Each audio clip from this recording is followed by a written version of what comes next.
याकूब 5 उसकी 16 आयत में कि तुम लोग एक दूसरे के सामने अपने अपने पापों को मान लो, एक दूसरे के लिए प्रार्थना करो जिससे चंगे हो जाओ। अपने पड़ोसी को बोलो प्रे सिंसियरली।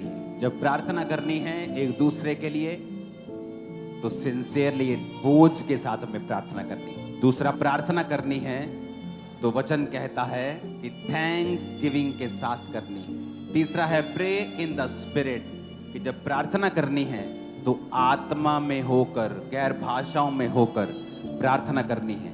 और आप वचन से जब पढ़ते हैं, वचन पढ़ के प्रार्थना करते हैं, तब भी आप आत्मा में प्रार्थना करते हैं। अब चौथा है प्रे फॉर स्पेसिफिक नीड्स।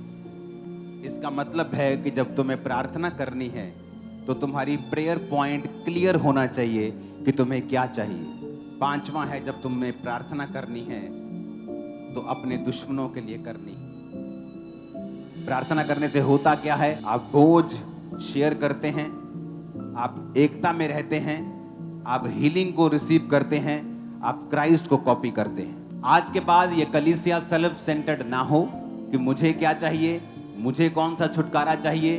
वो ये देखे कि आपके आसपास क्या हो रहा है, आपके चर्च में क्या हो रहा है, कौन सी मीटिंग्स आने वाली हैं, आपके देश में क्या हो रहा है, आपके दूसरे हिंदू भाइयों को, सिखों को, मुसलमानों को, क्रिश्चियंस को क्या हो रहा है। ये सारी चीजें हमारी प्रार्थना का पॉइंट होना चाहिए। जब आप एक दूसरे के लिए प्रार्थना करते हैं तो आपकी लाइफ में भी बरकत आती है। परमेश्वर समझता है कि आप एक सिंसियर बिलीवर हैं, आप एक अच्छे विश्वासी हैं, आप एक दूसरे के बोझ को उठा रहे हैं। स्पेसिफिक प्रार्थना करनी है।